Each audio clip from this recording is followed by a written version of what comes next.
आज भी हमारी रूह कांप जाती है जब वो मंजर याद आता है जिसमें डूब के निकल गए, वो समंदर याद आता है। बहुत अजीब ये दास्तां है हमारी ज़िंदगी की, बहुत अजीब ये दास्तां है हमारी ज़िंदगी की। ना सुकून से रहा जाता है, ना ही किसी से कहा जाता है।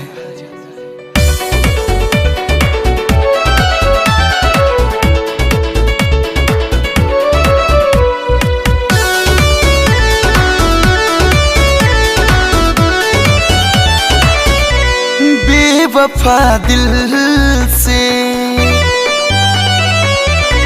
बेवफा दिल से तुझे अपने भुलाने के लिए मैं जी रहा हूँ तेरी याद जलाने के लिए। मैं जी रहा हूँ तेरी याद जलाने के लिए, बेवफा दिल से।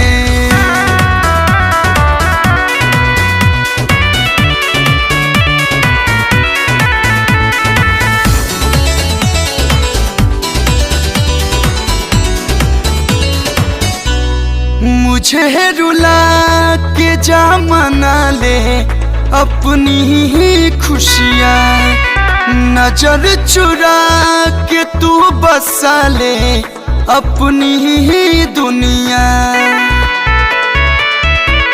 मुझे रुला के जा मना ले अपनी ही खुशियाँ, नजर चुरा के तू बसा ले अपनी ही दुनिया। लगा हूँ मैं भी, लगा हूँ मैं भी तेरा नाम मिटाने के लिए।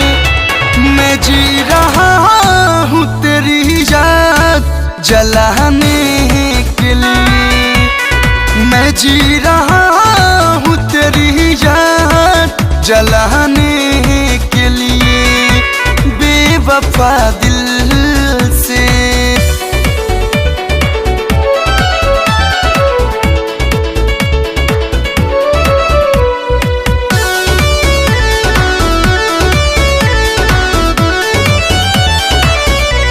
करके तुझ पे मैं एतबार खो दिया खुद को, इश्क में गम के सिवाय आखिर क्या मिला मुझको। करके तुझ पे मैं एतबार खो दिया खुद को, इश्क में गम के सिवाय आखिर क्या मिला मुझको। दिया तो दर्द ही, दिया तो दर्द ही पलकों पे सजाने के लिए। मैं जी रहा हूँ तेरी याद जलाने के लिए। मैं जी रहा हूँ तेरी याद जलाने के लिए, बेवफा दिल